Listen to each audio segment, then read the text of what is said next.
Jayam Vishnupad Paramahansa Purvikacharya Astotera Santa Shri Srimad His Divine Grace Srila A.C. Bhaktivedanta Swami Srila Prabhupada Ki Jai. Jayam Vishnupad Paramahansa Purvikacharya Astotera Santa Shri Srimad His Divine Grace Srila Bhakti Siddhanta Saraswati Goswami Prabhupada Ki Jai. Ananta Koti Vaishnavrinda Ki Jai. Namacharya Srila Haridas Thakur Ki Jai. Prem Se Kaho Sri Krishna Chaitanya Prabhu Nityananda Sri Advaita Gadadhar Srivasadi Gaur Bhakta Vrinda Ki Jai. Shri Shri Radha Krishna Gopinath Shaimakunda Radhakunda Giri Govardhan Ki Jai. Shri Vrindavan Dham Ki Jai. Shri Mayapur Dham Ki Jai. Jamuna Maya Ki Jai. Ganga Maya Ki Jai. Tulsi Maharani Vrinda Devi Ki Jai. Bhakti Devi Ki Jai. Grantha Srimad Bhagavatam Ki Jai. Yuga Dharma Harinam Sankirtan Yagya Ki Jai. Priyamadanga Transcendental Book Distribution Ki Jai. Transcendental Krishna Prasadam Distribution Ki Jai. Go Premanandi Samaveta Bhakta Vrinda Ki Jai. All glories to the assembled devotees. All glories to the assembled devotees. All glories to the assembled devotees. All glories to Sri Sri Guru and Gauranga.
Ki Jai.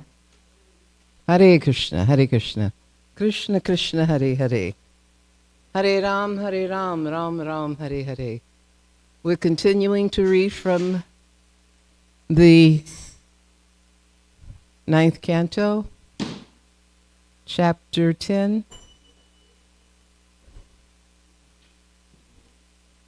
And we're going to cover texts 1 through 11.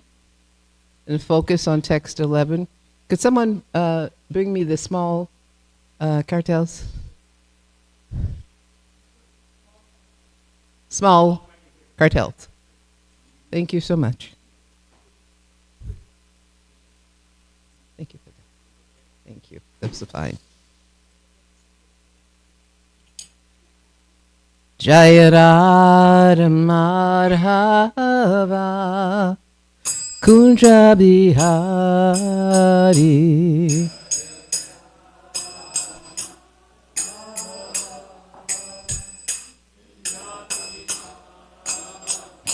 Jaya Radha Madhava Kunja Bihari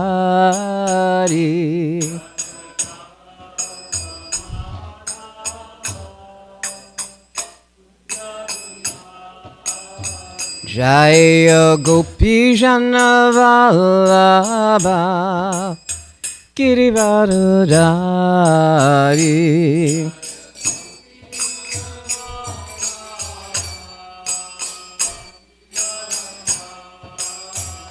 Jaya Gopi Jana Vallabha Girivardhari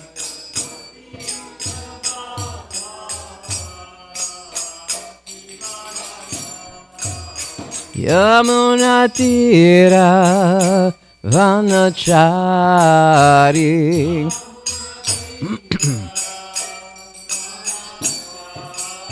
Yamuna Tira Vanachari.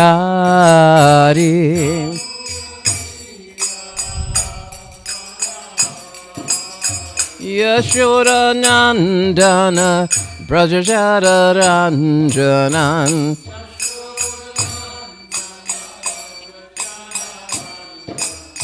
Yashoda Nandana Brajajara Ranjanan.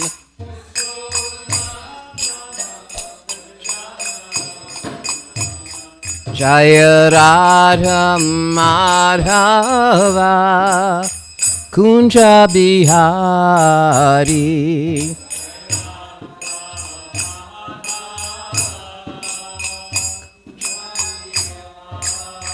Jaya Radha Madhava Kunja Bihari.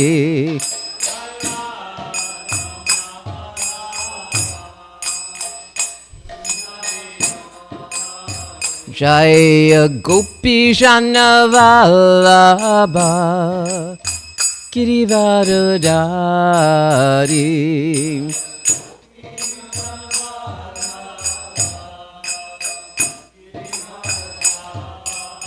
Jaya Gopi Jana Vallabha Girivardhari.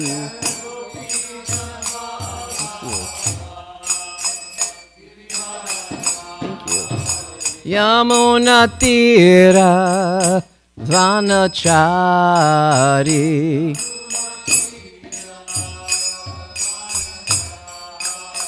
Yamuna Tira Vanachari.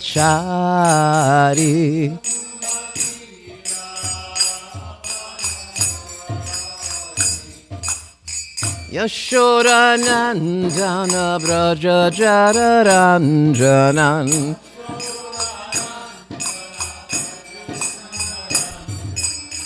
Yashoda Nandana Brajajara Ranjanan.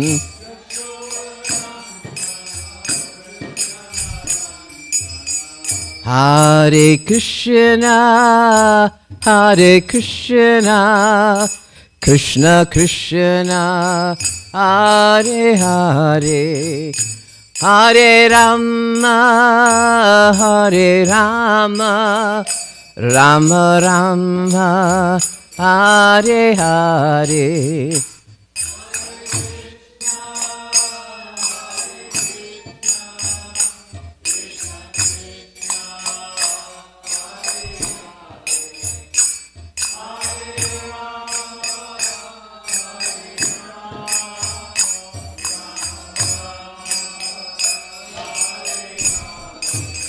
Jaya Radha Kalachandji, Radha Kalachandji Radhe.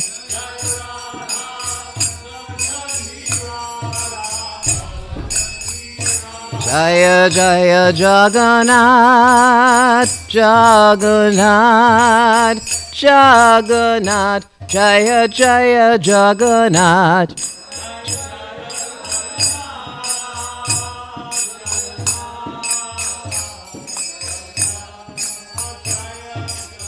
Jaya Jaya Baladev, Baladev, Baladev, Jaya Jaya Baladev.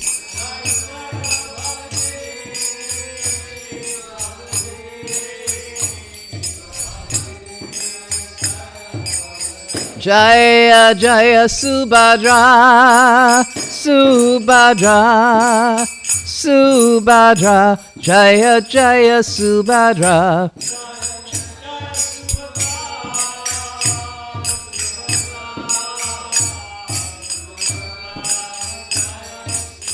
Jaya Jaya Gornitai, Gornitai, Gornitai, Jaya Jaya Gornitai.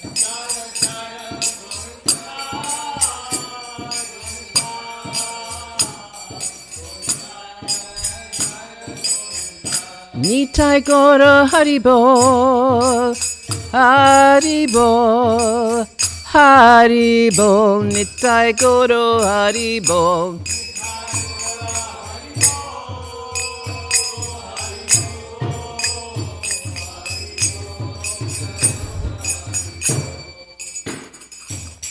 Jai, Srila Prabhupada ki jai, Jai Shri Shri Radhakala Chandridam ki jai, Jai Shri Srimad Bhagavatam ki jai. So we have a couple of purports to read, and chapter 10 covers the pastimes of Supreme Lord Ramachandra, Lord Ram.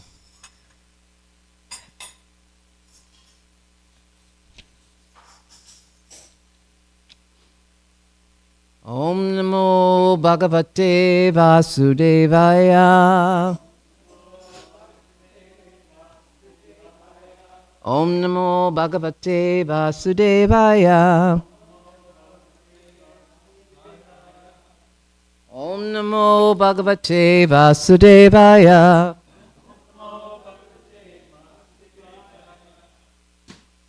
Om Namo Bhagavate Vasudevaya.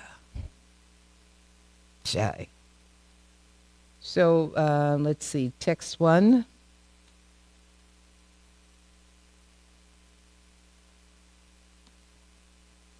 So who would like to start? I hope it's working.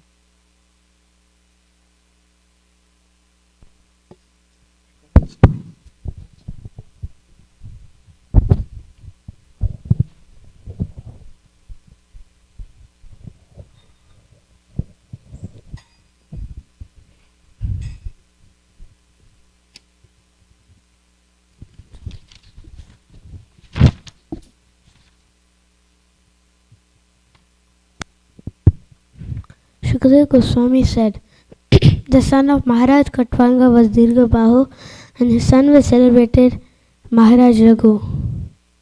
From Maharaj Raghu came Aja, and from Aja was born the great personality Maharaj Dasharath. 2.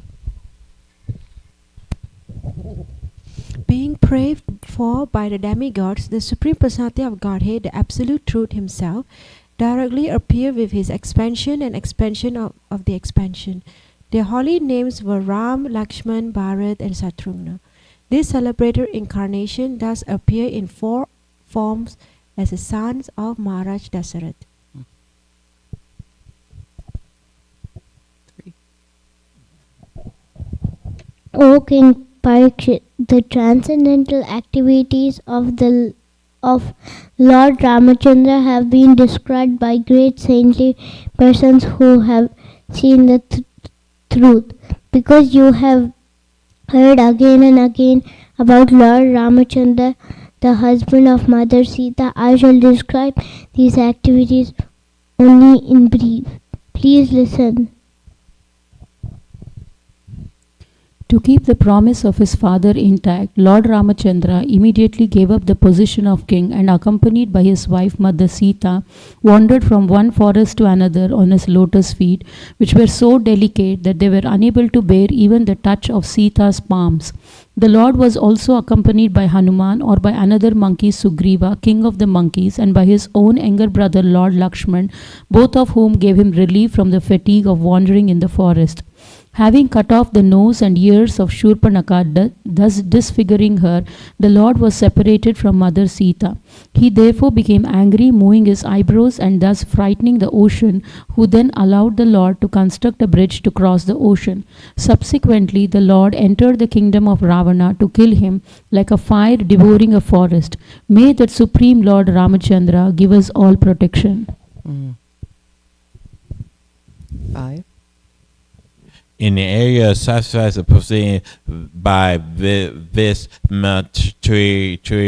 and Lord Ramakadra, king of Andori, and killed many demons, Raskanasa, and uncivilized men who wonder at the darkness of Kandra, and who kills Persa Laka Mentra, and enough to give us protection.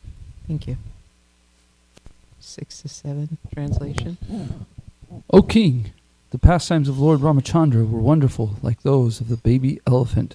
In the assembly where Mother Sita was to choose her husband, in the midst of the heroes of the world, he broke the bow belonging to Lord Shiva.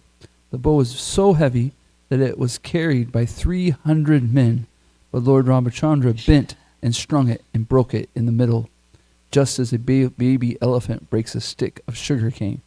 This the Lord achieved the hand of Mother Sita, who was equally as endowed with transcendental qualities of form, beauty, behavior, age, and nature. Indeed, she was the goddess of fortune who constantly rests on the chest of the Lord. While returning from Sita's home, after gaining her at the assembly of competitors, Lord Ramachandra met Parsuram. Although Parsuram was very proud, having rid the earth of the royal order 21 times, he was defeated by the Lord, who appeared to be a Kshatriya.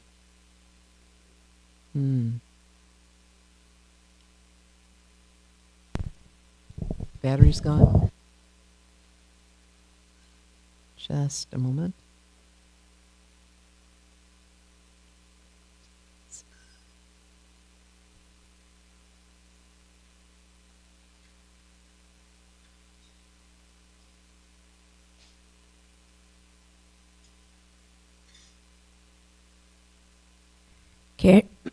Carrying out the order of his father, who was bound by a promise to his wife, Lord Ramachandra left behind his kingdom, opulence, friends, well-wishers, residents, and everything else, just as a liberated soul gives up his life, and went to the forest with Sita.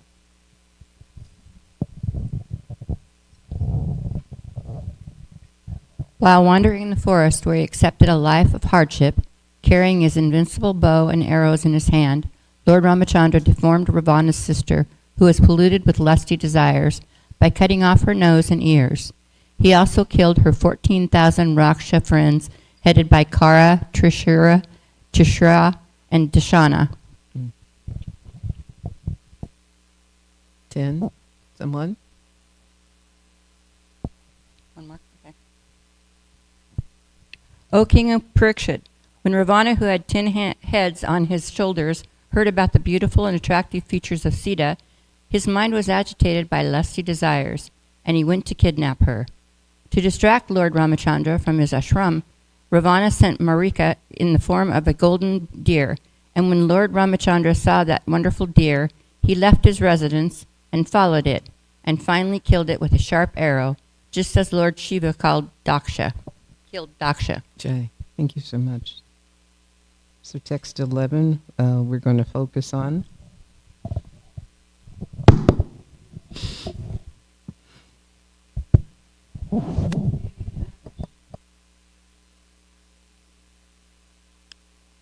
What should we, I'm sorry? We're not reading the shloka? Oh. Okay, I have no problem. I'll do that. Namo Vishnu.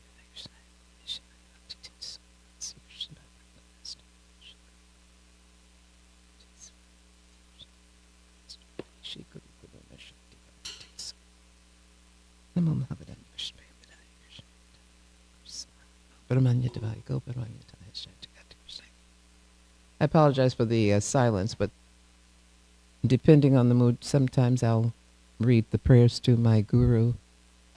So that's why we had that. So text 11, I'll read it, and then we can, because I've heard it done different ways where you read the line of shloka, someone repeats. I don't know what you're comfortable with, but let's go with this. Rakshodamena vrikaya vipenasma sham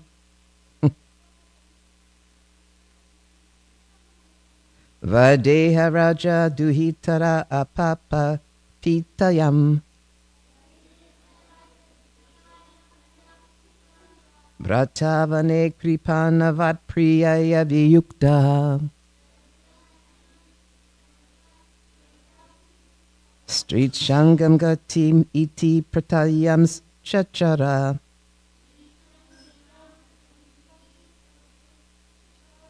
Rakshodamina vrikava vipenas maksham.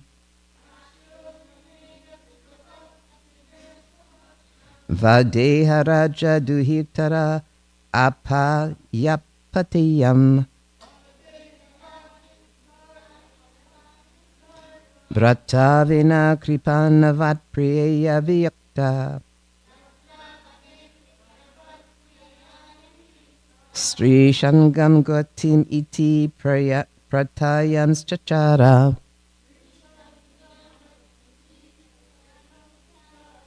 I apologize, we're running out of time because I got a little carried away. So if someone wants to read the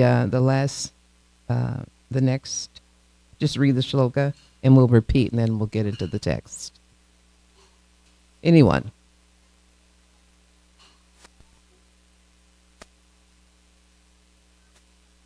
Rakshadimina vrikaya vipena samaksham.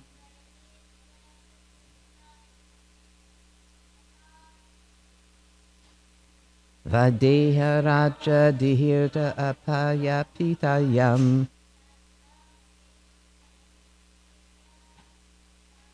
Vratravane kripanavat priyaya viyuktam.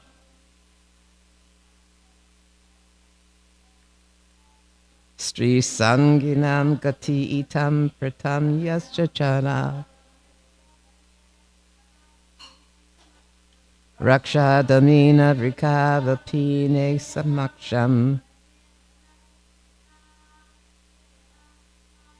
Vadeharjaduhitara apalyapitayam.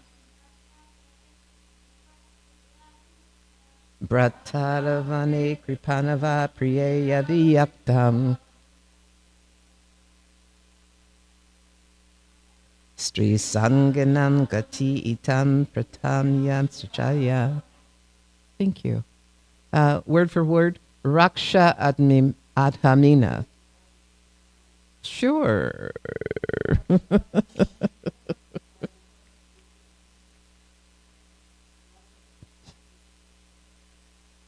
Vrikavat like a tiger, unprotected. Vadeha Raja Duhitara. By this condition of Mother Sita, the daughter of the king of Vadeha, Apayatatayam. Vani in the forest, Kripanavat, as if very distressed person, Priyaya, by his dear wife, Viyukta, separated, Sri Sanganam, of persons attracted to or connected with women, Gatim, destination, iti, thus, pratayam, giving an example, chachara, wandering. Translation, when Ramachandra entered the forest and Lakshmana was also absent, the worst of the Rakshasas, Ravana, kidnapped Sita Devi, the daughter of the king of Vadeha, just as a tiger seizes unprotected sheep. When the shepherd is absent, then Lord Ramachandra wandered in the forest with his brother Lakshmana, as if very much distressed due to the separation from his wife. Thus he showed by his personal example the condition of a person attached to women. Purport. In this verse, the words Sri Sanganam Gatim Iti indicate that the condition of a person attached to women was shown by the Lord himself. According to moral instructions, Grihe Narim Vivara Jayat. When one goes on a tour, one should not bring his wife. Formerly, men used to travel without conveyances, but still, as far as possible, when one leaves home, one should not take his wife with him, especially if one is in such condition as Lord Ramachandra, when banished by the order of his father. Whether in the forest or at home, if one is attached to women, this attachment is always troublesome, as shown by the Supreme Personality of Godhead by his personal example. Of course, this is the material side of the Sri Sangha, but the situation of Lord Ramachandra is spiritual, for he does not belong to the material world. Narayana Parovyat cut. Narayana is beyond the material creation. Because he is the creator of the material world, he is not subject to the conditions of the material world.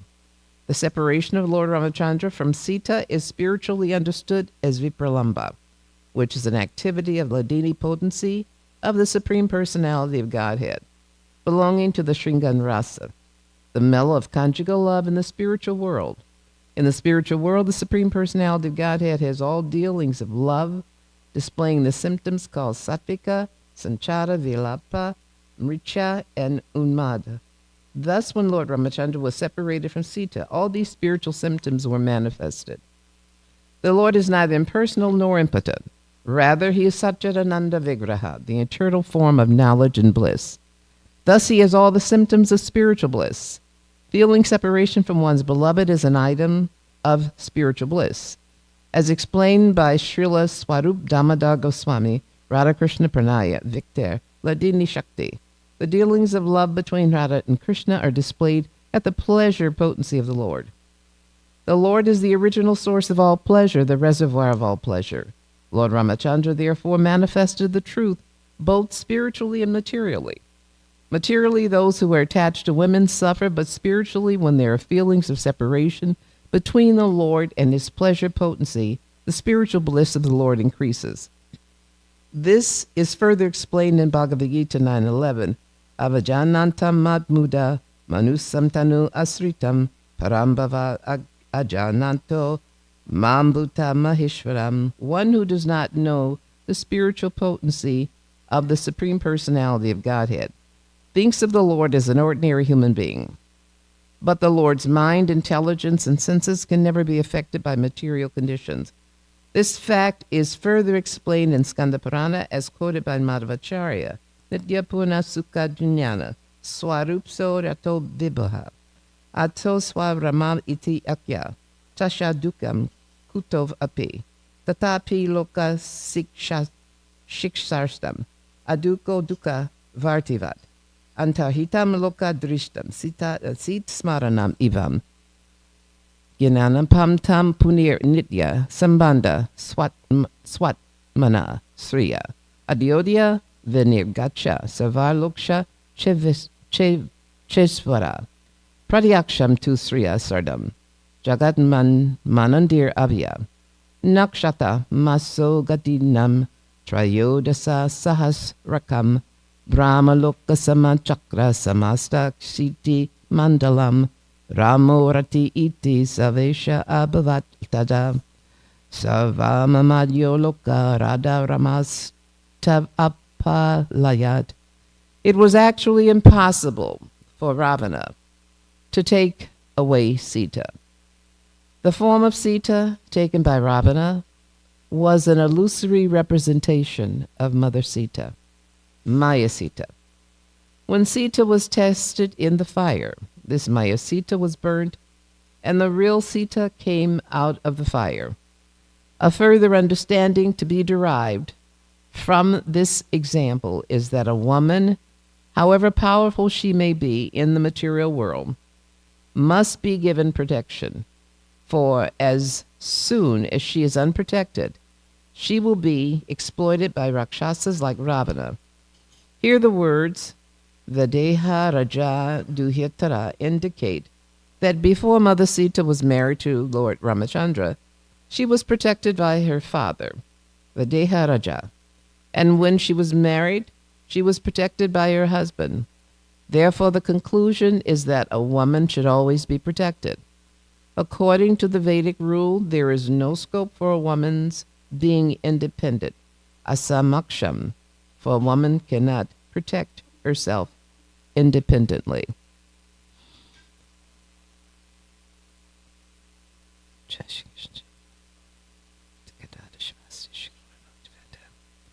Now, I understand there's a specific time in which we're supposed to complete this, but probably,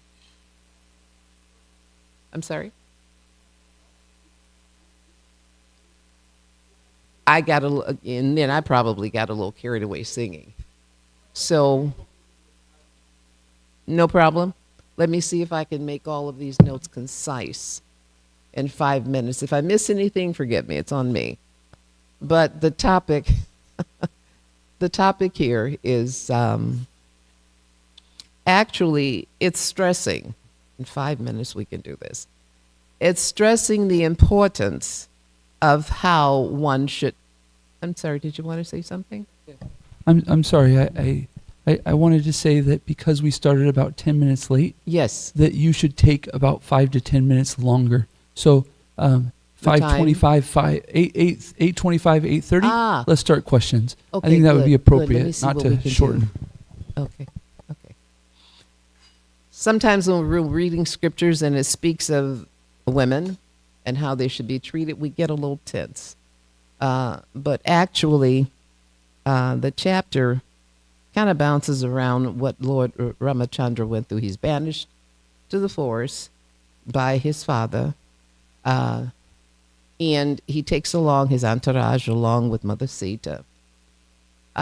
What it reminded me of, and I always like to bring that to the forefront, whatever scriptures we're reading, yes, it's happening in a period where I'm sure we've been there because this is not our first lifetime. But the point is, sometimes it may be challenging to relate to what we're reading. So I like to bring it to today and see if we can relate. And that way we can touch upon it and get the message a little clearer. But what it reminded me of is that we're coming into the world. And even before we leave the womb, it's a fight. Once we enter the world, it's on. It's madness.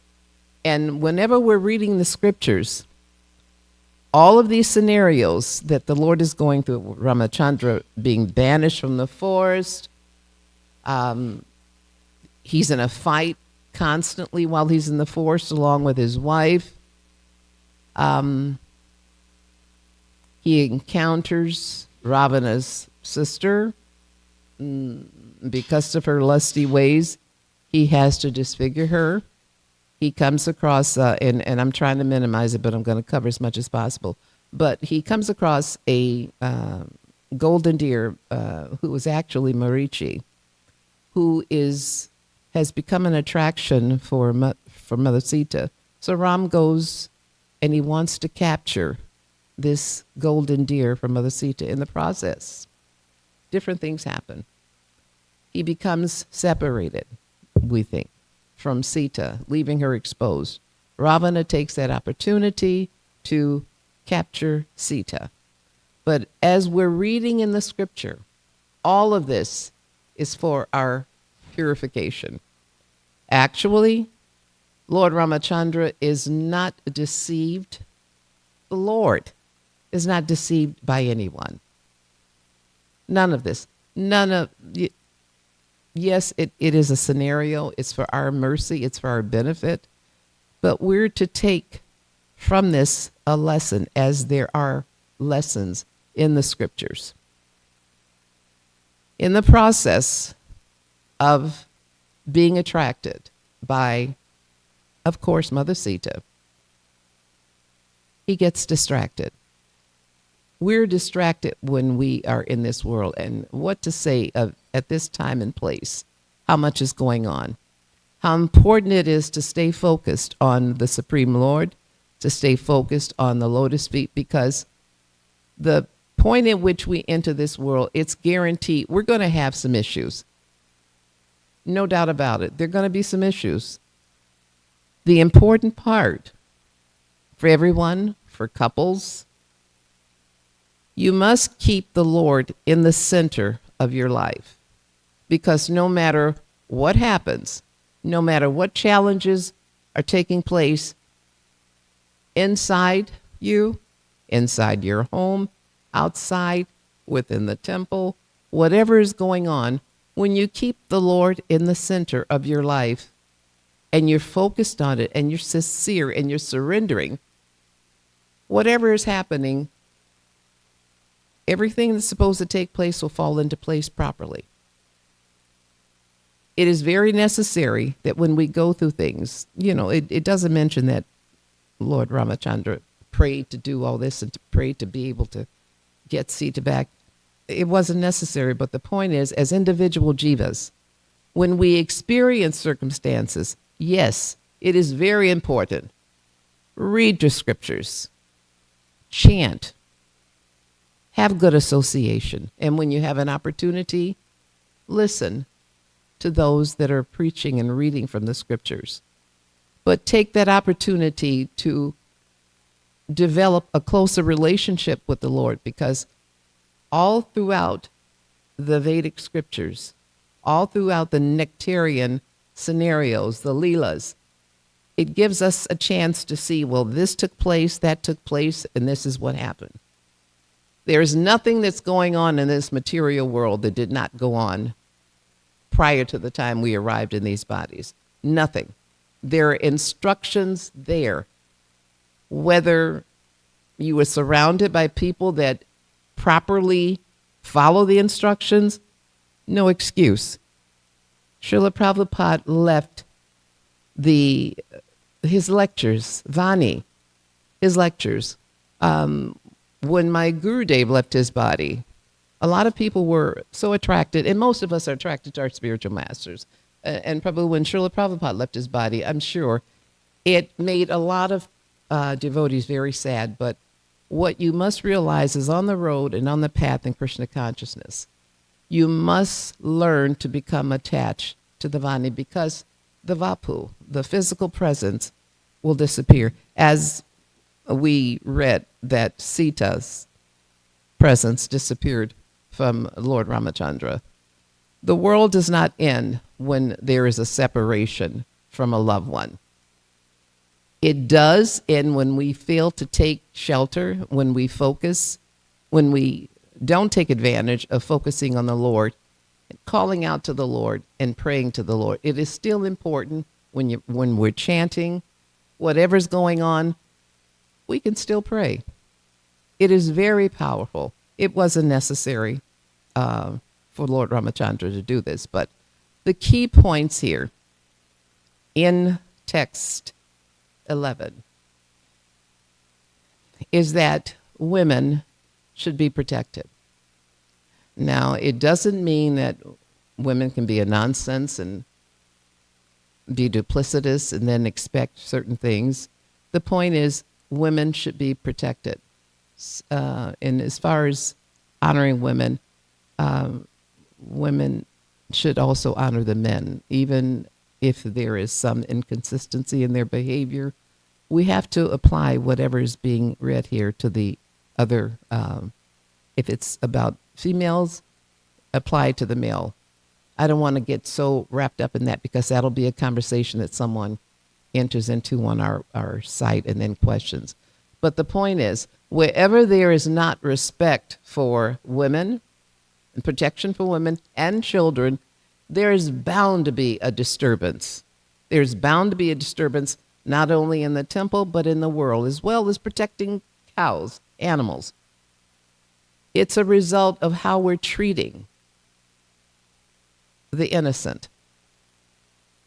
So, without making this very controversial, whatever position we're sitting in, respect each other. But also remember that it is very key to treat and respect women properly. And as you're growing, you've not experienced all these things, but you'll go through different challenges in life where, as a devotee, it may be difficult to follow the instructions. Follow the instructions anyway. It is a much more peaceful setting when we can respect each other and treat each other as children of the Lord, when we can treat each other as family members. And if there is a discrepancy in how we are treating each other, then that's an opportunity for us to do better. But there were so many points that could have been taken, that can be taken away from the scriptures anytime we read it.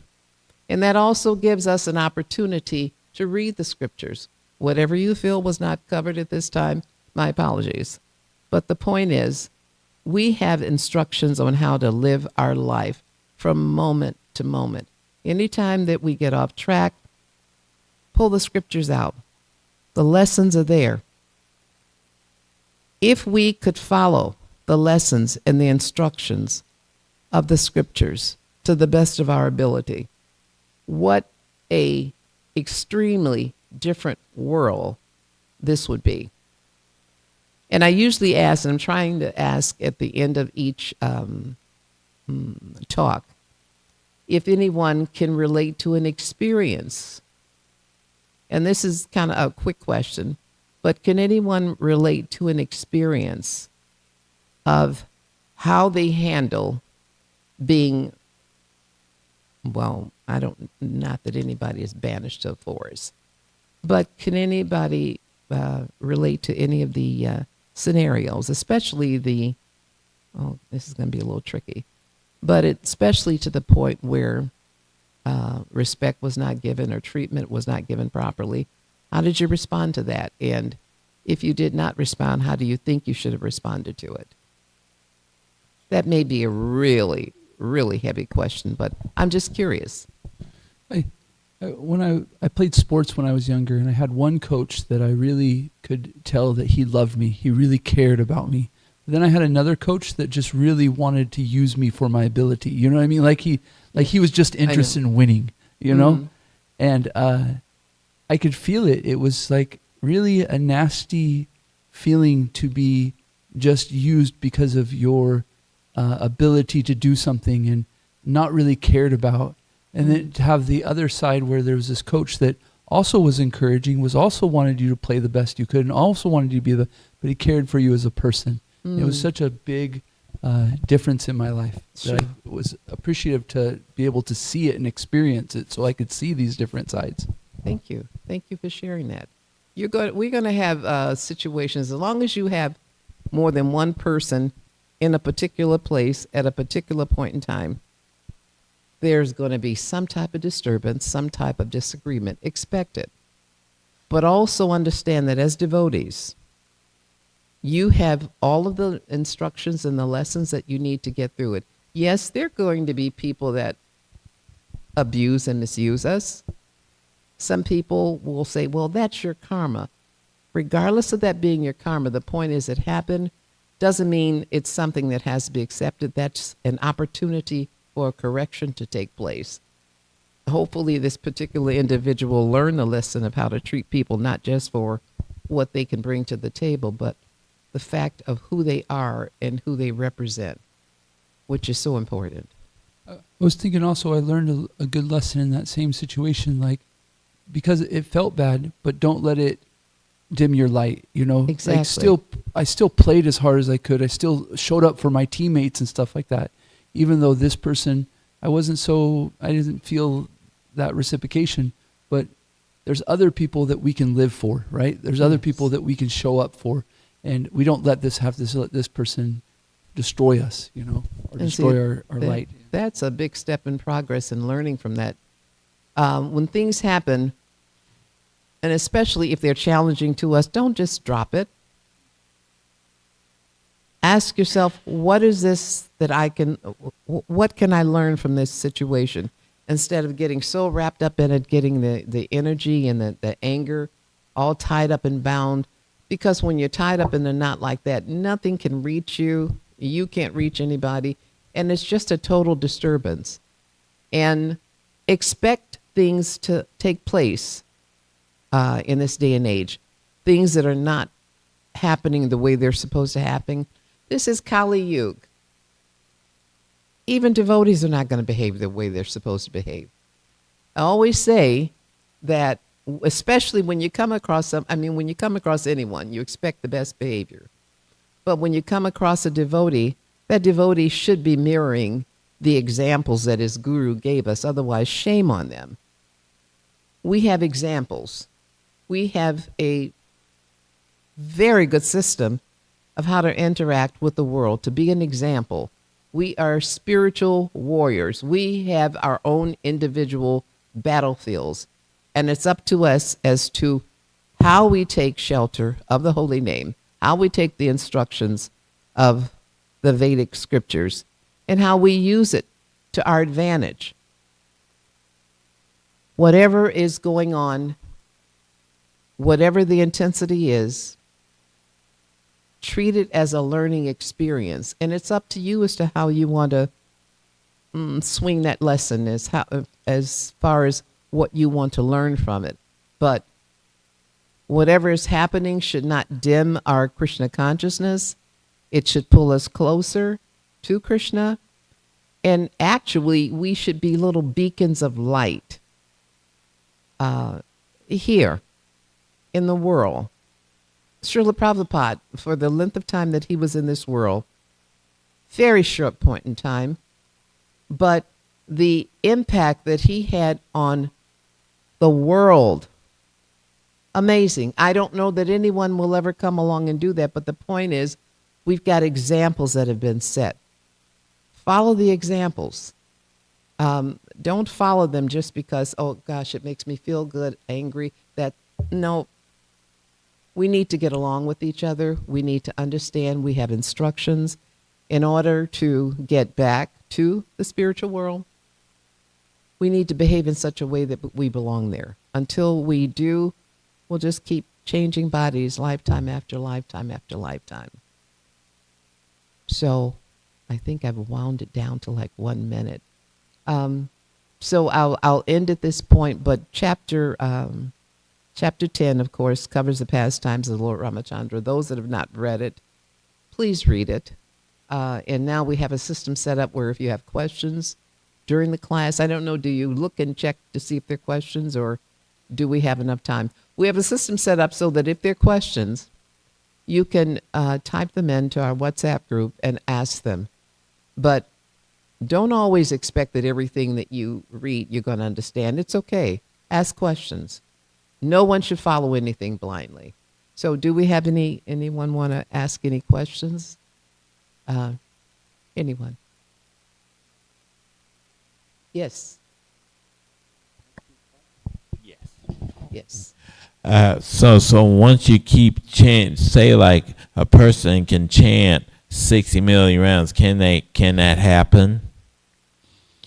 It probably has happened in the past.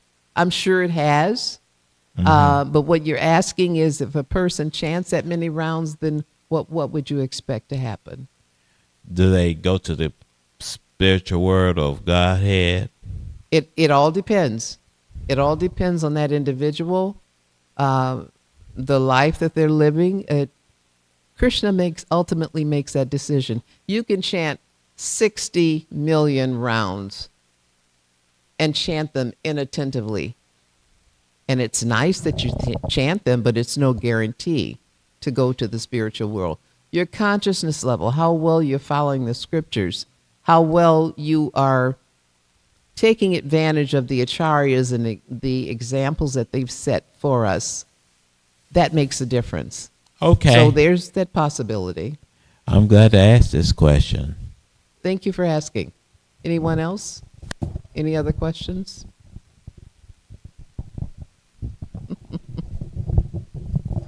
Yes, Chelsea. Hare Krishna, Mother Antaryami. Thank Hare you Krishna. for a nice class, and thank you for adjusting all the schedules. I know it can be, you're sitting on the Vyasasana and okay, this time, and it could be quite distracting. So thank you for accommodating. Thank you. So on this topic, I really appreciate the point that you brought out about following the example of our spiritual masters.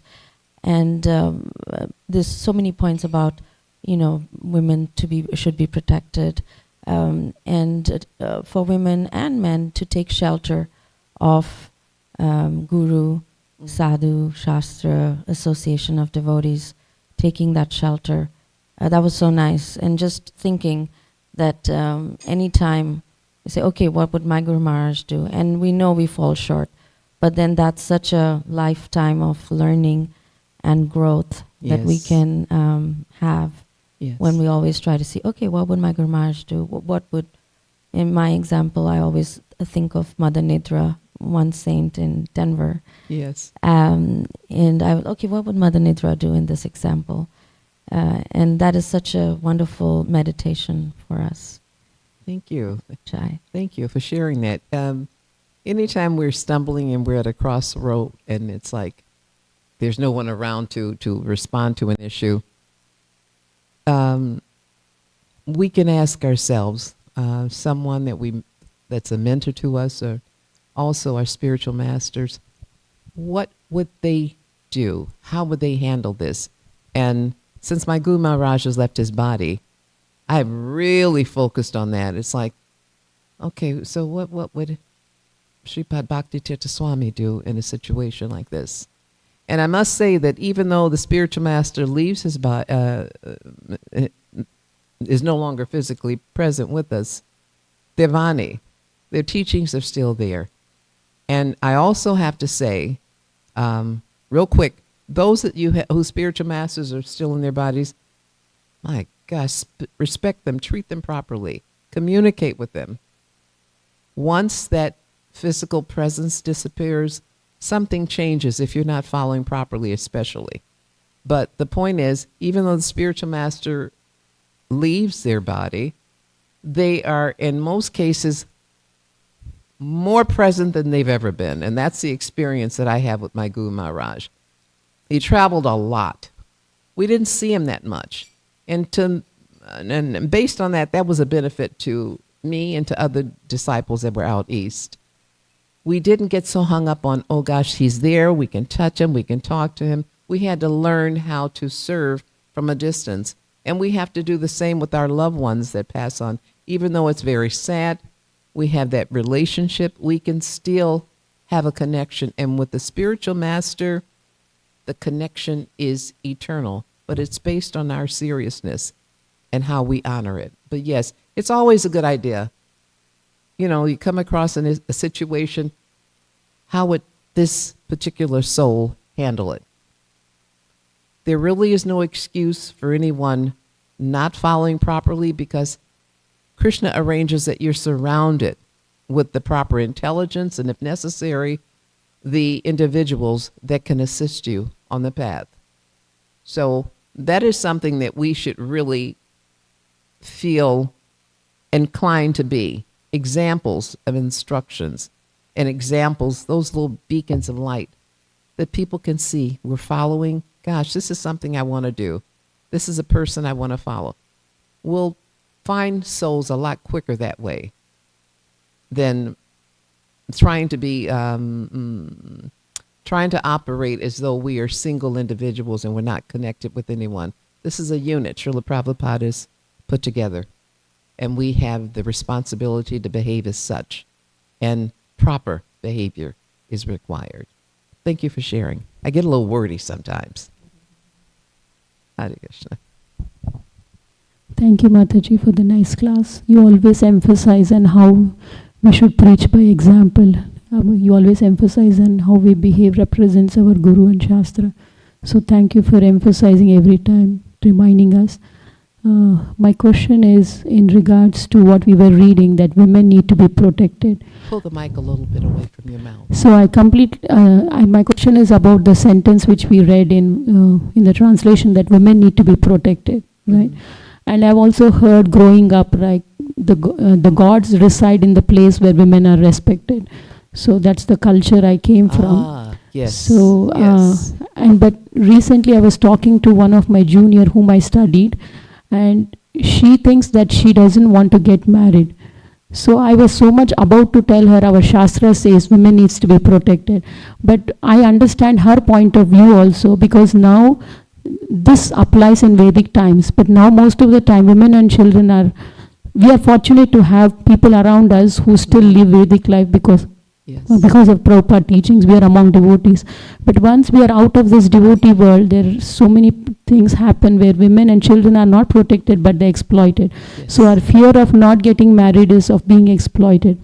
So to such persons, although we know the truth, although I believe in Shastra, and we know that women need to be protected, and the world out there is much more dangerous than Vedic times, but she's also being scared of being vulnerable. For those kind of women, what do we say? Do we say this is what Shastra says?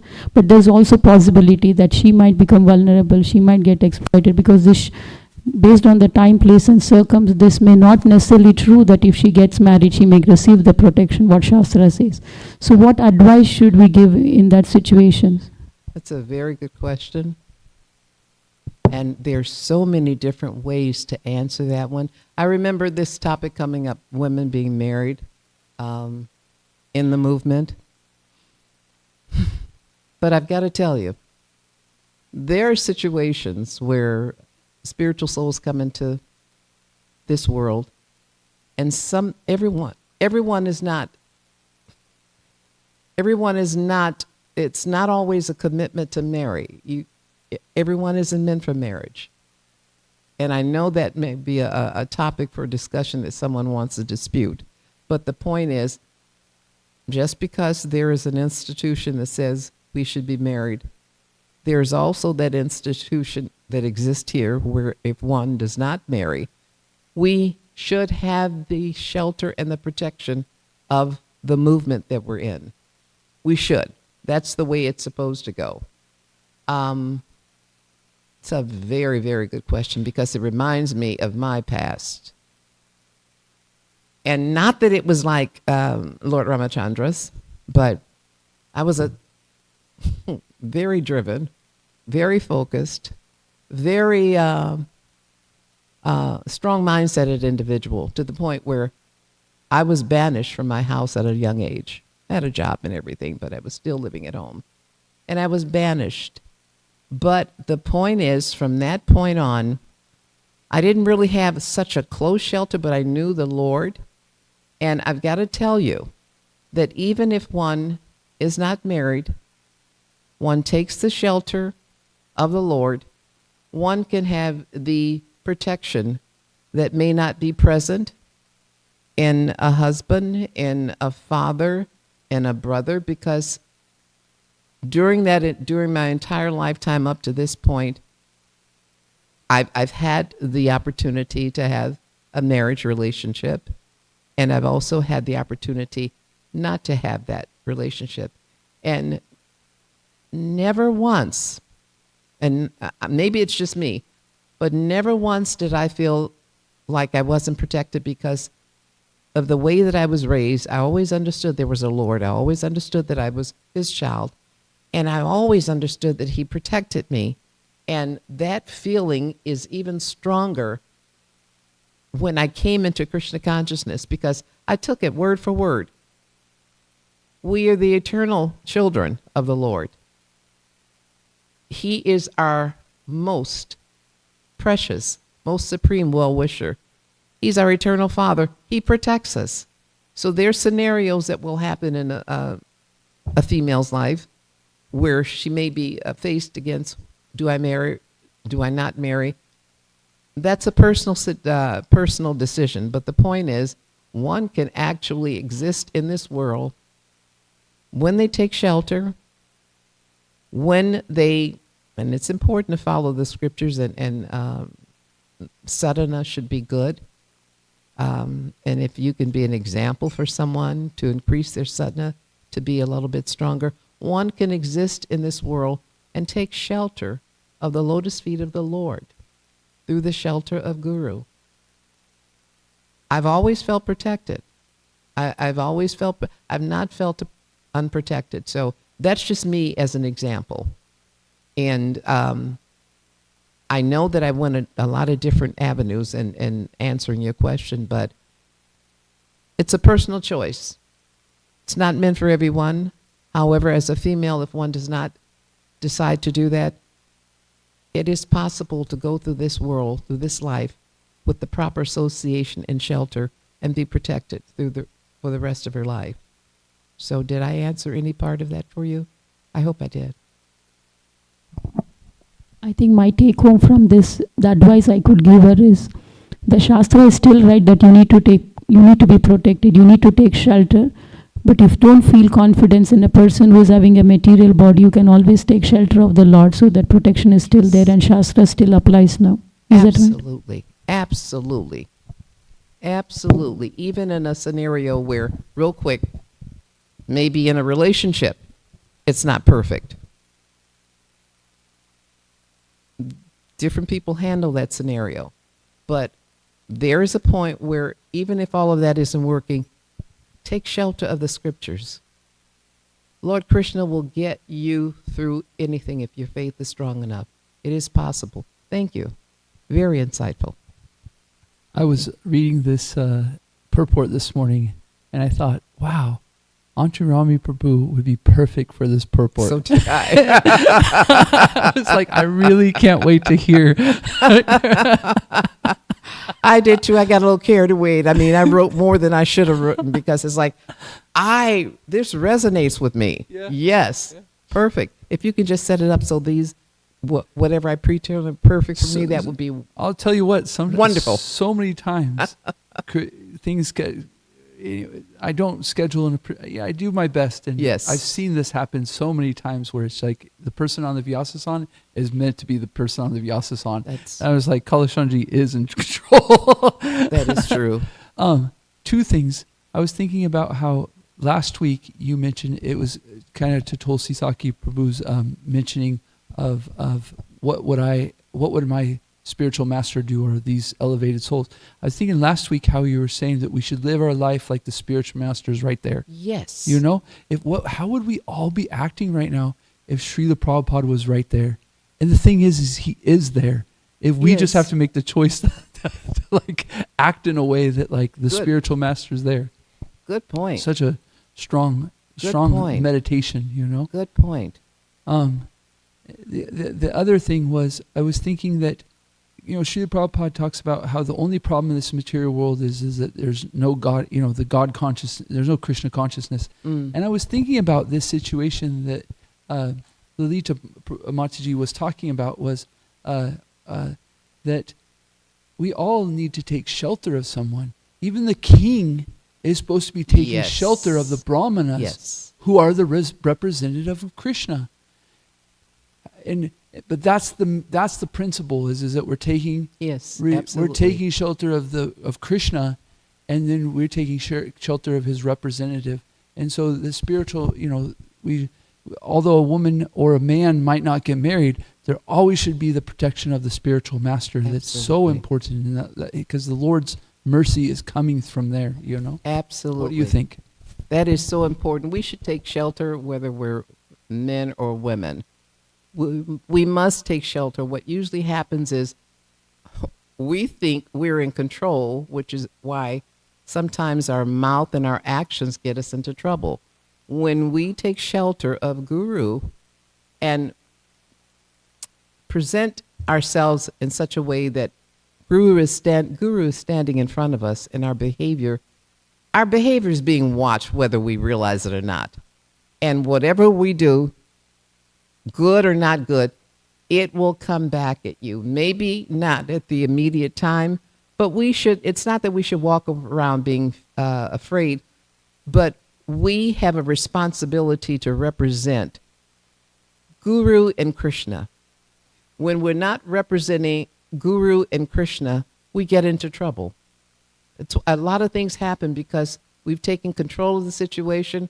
We've not asked for shelter. We've not taken shelter, and we think, I got this. I can handle this. No, you can't. No, you can't. I have to move myself sometimes away from my children's life because whatever's going on is like, oh, mom's got this. Well, Krishna has had it all along, even when I'm not there. So we have to realize where the control is. We have to take shelter of it.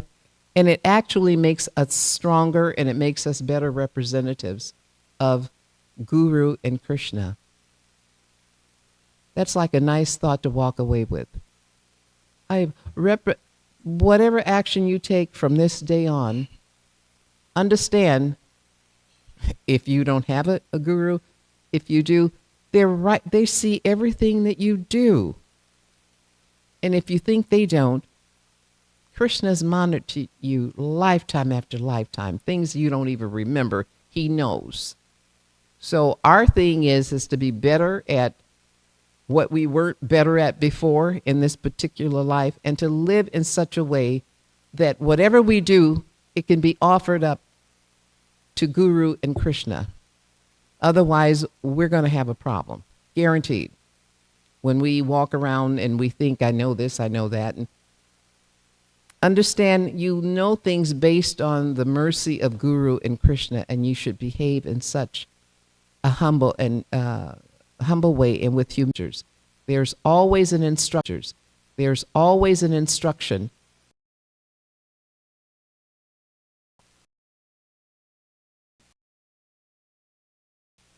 Those are really key things. Good association. Sometimes you have to pull away, but that's really, really key. Instructions. Yes, Prabhu. Antarami Prabhu, there's a question by Rupanuga in the chat. Would you mind if I read it out, if you would be willing to answer it? From Rupanuga, yes, of course. Rupanuga Prabhu asks, I expected that. when we are degenerated by, denigrated by another, Denigrated, yeah. denigrated, there we go, by another, should we try to correct the other, or accept the criticism as purification to reactions? Quotes, turn the other cheek. That's a good one. That's a really, really good one. That's one that I used to really wrestle with, and from time to time I do wrestle with it, even today. But when someone gives us criticism or correction, it generally happens for a reason. It gives us an opportunity to look at what they're saying, and it's like, did I do this? Am I responsible for this? Is it something that I need to correct? And usually it's something that needs to be adjusted and corrected. Sometimes people can be just super mean and they just say things to be mean. But on the whole, I find that most of the time I get criticism or, because my guru, he never really chastised me, but whenever I get some criticism, it makes me look at myself in the mirror and see, well, is this kind of what, am I guilty of this? Did I do this? It's an opportunity for growth, Rupanuga, is what it is. Depending on where this criticism is coming from, it generally should be an opportunity for growth. So I'm hoping that answers. Thank you. Thank you. Thank you. You should do it over all these years, because I'm sure you've seen a lot, you've experienced a lot. You should be twice a year. Yeah, that sounds about right, twice a year.